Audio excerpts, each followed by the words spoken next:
الحمد لله وكفى وسلام على عباده الذين اصطفى أما بعد فأعوذ بالله من الشيطان الرجيم بسم الله الرحمن الرحيم وأذن في الناس بالحج يأتوك رجالا وعلى كل ضامر يأتون من كل فج عميق صدق اللہ العظیم۔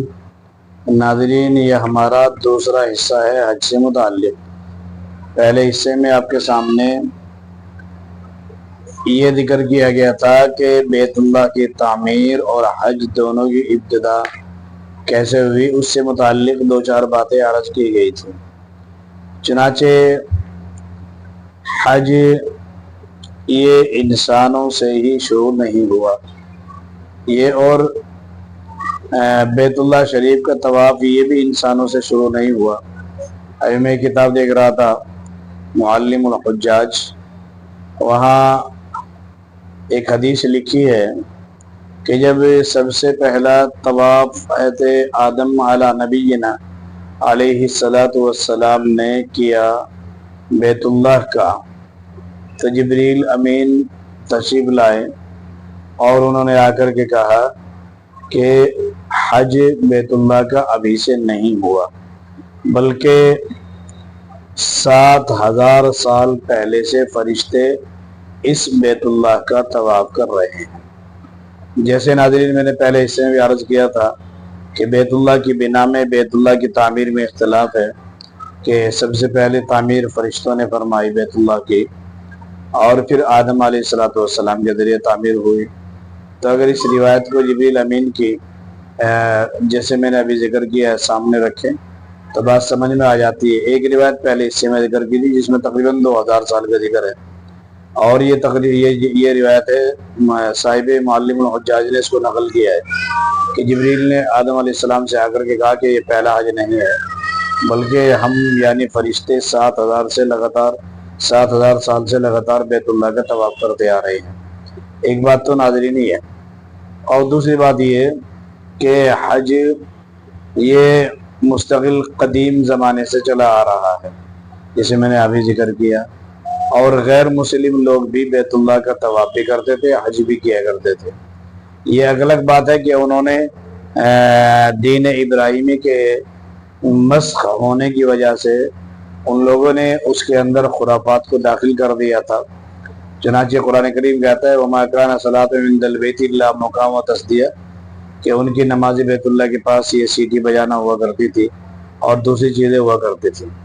بلکہ ان لوگوں کے اگر ایک اعتبار کو دیکھیں تو ان لوگوں کے ارادے بہت نیک ہوا کرتے تھے، اگرچہ وہ جہالت تھی، ہم جس کو جہالت کہہ دیتے ہیں، لیکن ارادے بہت نیک ہوتے تھے۔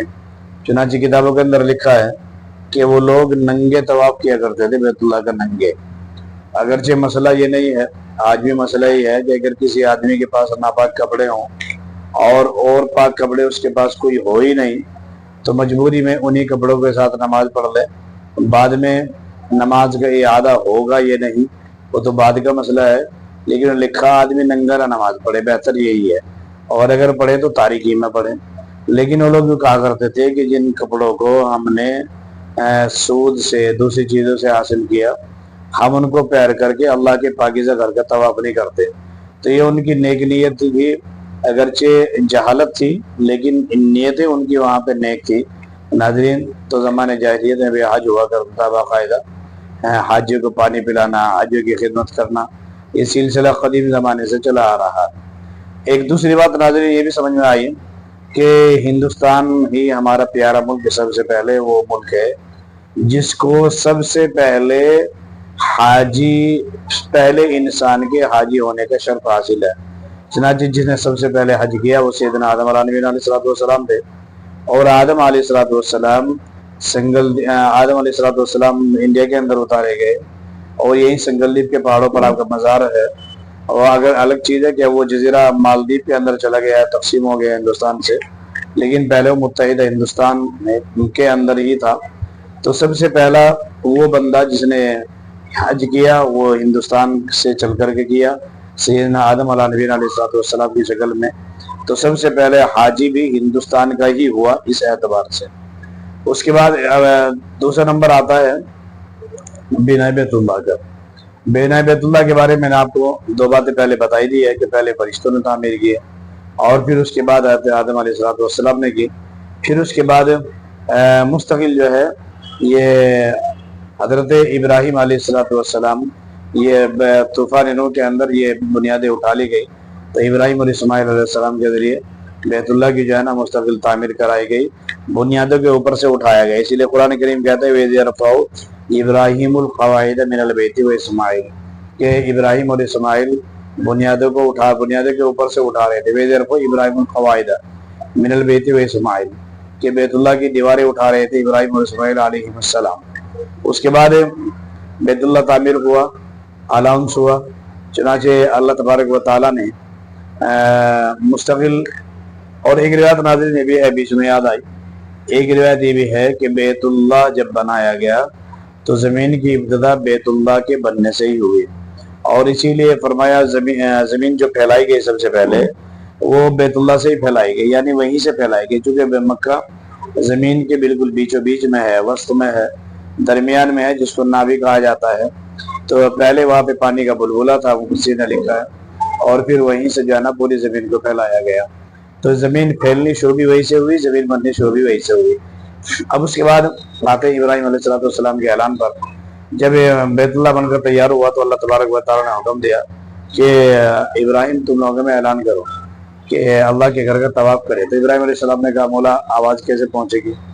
तो अल्लाह ने फरमाया आवाज़ पहुँचाना हमारा काम है, आपका काम ऐलान करना है। चुनाचे ऐलान किया गया, वाज़िन फिन्नास बिल हज्ज यातूका रिजाला व अला कुल्लि दामिरिन यातूना मिन कुल्लि फज्जिन अमीर।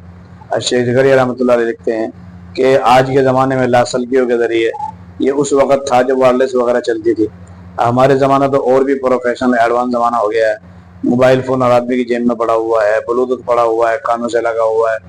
इसी तरह और दूसरी चीज़ें, अब तो वॉच तक, घड़ियाँ तक ऐसी आ गई हैं जिनको बंदा फ़ोन से कनेक्ट करके बाइक पर चलते हुए उन्हीं से जो है ना फ़ोन रिसीव कर सकता है, उठा सकता है, बात कर सकता है। फ़ोन से कनेक्ट होती हैं वो घड़ियाँ, एडवांस होती हैं। तो अब तो ये चीज़ें बहुत आसानी से समझ में आ जाती हैं। तो अल्लाह तबारक व तआला ने फरमाया तो आवाज़ लगाओ। इब्राहीम अलैहिस्सलाम ने आवाज़ लगाई और अल्लाह तबारक व तआला ने उस आवाज़ को पहुँचाया। उस आवाज़ पर जिन लोगों ने लब्बैक कहा, ये वही लोग, उन लोगों को ये हज की शहादत अल्लाह तबारक व तआला की तरफ से अता की जाएगी। जो लोग माँ के पेटों में थे, माँ के बाप की पुश्तों में थे, माँ के अरहाम में थे, उन लोगों ने भी इस आवाज़ को सुना। जो मौजूद थे उन्होंने तो सुना ही, और जिन लोगों ने जितनी बार लब्बैक कहा वो इतनी ही बार हज की शहादत से बहरावर होंगे। अल्लाह तबारक व तआला की तरफ से अल्लाह उनको हज से महरूम नहीं फरमाएंगे बल्कि बहरावर फरमाएंगे। तो नाज़रीन, ये था इब्राहीम अलैहिस्सलाम का ऐलान। और उसके बाद इंशाअल्लाह जहाँ तक ताल्लुक़ है हज के मसाइल का, वो इंशाअल्लाह कई हिस्सों में आपके सामने लाइन से जिक्र किए जाएंगे। आपसे गुजारिश है कि आप हमारे चैनल को सब्सक्राइब भी कीजिएगा और लगातार हमारी वीडियो को देखिएगा। और अगर कोई मसाला समझ में ना आ रहा हो तो वो भी कमेंट में लिख करके भेजिएगा। इंशाअल्लाह उसका हर एक, पहली बात तो इंशाअल्लाह वैसे हम तफसील से जवाब देंगे। जैसे ज़कात के मसाइल में कई हिस्से हमने बनाए हैं, 7-8 हिस्से। इसी तरह यहाँ पर भी मसाइल हम हज के बयान करेंगे, हज की किस्में बयान करेंगे, हज के अहकाम मसाइल बयान करेंगे। फिर भी अगर किसी को पर्सनल पूछना हो तो वो हमारे नंबर पे कॉल कर सकता है, ये कमेंट बॉक्स में लिख करके भेज सकता है। बाकी इंशाअल्लाह हज के मसाइल हम तीसरे हिस्से में जिक्र करेंगे। कल से इंशाअल्लाह अहकाम और मसाइल का सिलसिला चलेगा। अस्सलामु अलैकुम व रहमतुल्लाहि व बरकातहू।